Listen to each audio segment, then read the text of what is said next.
Баршаңызға қайырлы күн қыздар. Бүгін сіздермен осындай кешкі асқа, түскі асқа арналған өте оңай, қарапайым тефтели жасайтын боламын. Видеоны соңына дейін көріп, менімен бірге болыңыздар. Ең алдымен күрішімізді алып, жуып, отқа қоямыз. Және бір рет қайнағаннан кейін оттан алып, бетін жауып, 30 минутқа қалдырып қоямыз.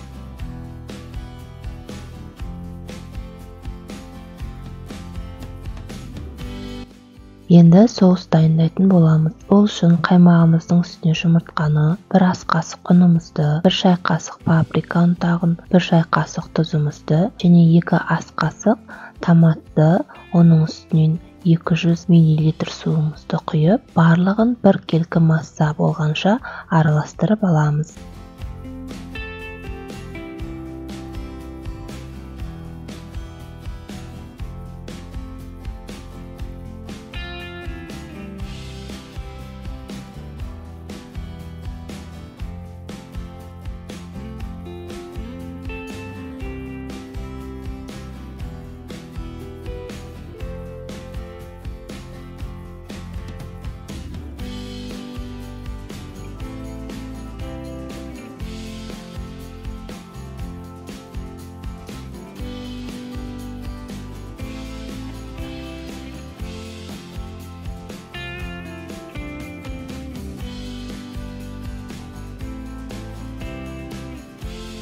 Біздің соусымыз дайын, енді тефтелілерді дайындауға кірісеміз. Ол үшін фаршымыздың үстінен ұсақтап туралған пиязымызды саламыз, үстінен тұзымызды және кептірілген менде чеснок, сізде болмаса қоспасаңыз да болады. Оның орнына қара бұрыш немесе қызыл бұрышты дәміне қарай қосуыңызға болады. Осыларды жақсылап салып алып, пиязымызды мыжып, фаршпен жақсылап араластырып аламыз.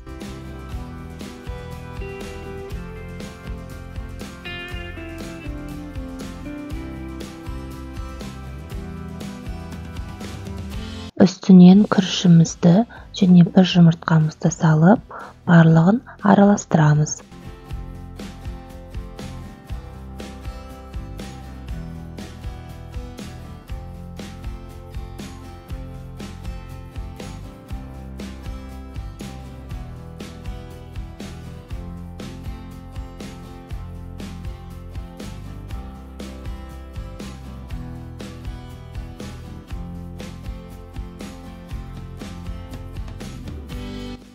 Енді фаршымызды дөңгелектеп осылай видеода көрсетілгендей шариктер жасап шығамыз.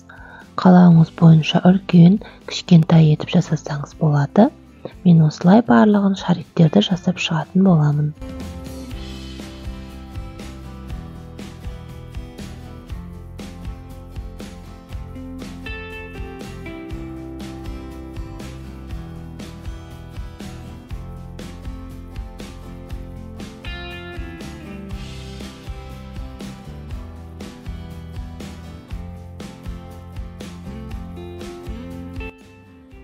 Табамызды алып, сұйық майымызды құямыз. Сұйық майымызды кішкене қыздырамыз.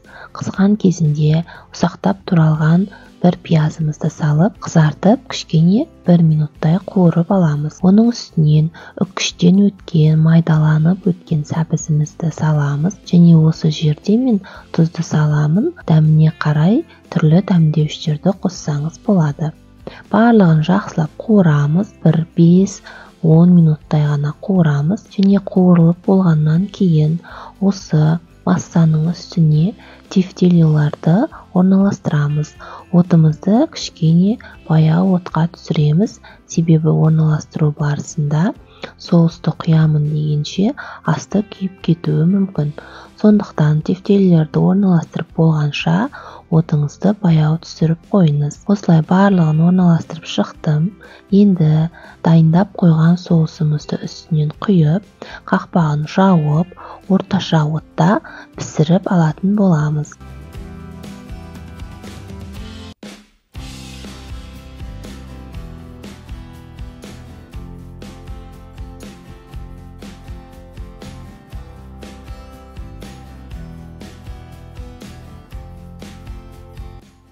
Міне біздің тефтилиларымыз осылай пісіп шықты. Мен қасына осындай макарон өнімін пісірдім. Өзіңіз қалаған өнімді пісіріп ұсынсаңыз болады. Немесе құр тефтилидің өзінде жесеңіз өте дәмді болып шығады. Осылай әдемілеп ыдысқа салып, орналастырып, бетін кез келген көк шөппен әрлеп, жақындарыңызға кешкі түскі асқа ұсынуыңызға болады.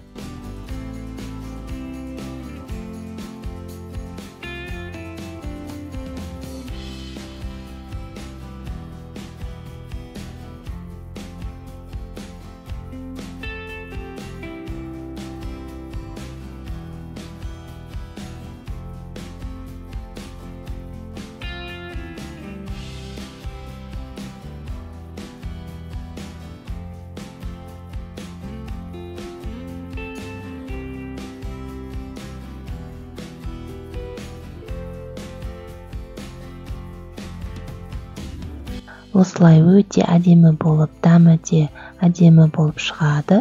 Себебі мұнда қаймақ бар және сәбіз бар, ерекше дәм береді.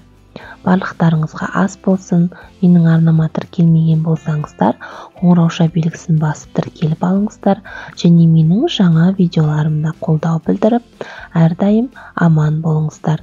Денсаулықтарыңыз мықты болсын және түрлі дәмді тағамдарды жасап, жеп үйреніңіздер. Сіздермен бірге болған әдемі, тек жақсы күндерде кездескенше сау болыңыздар.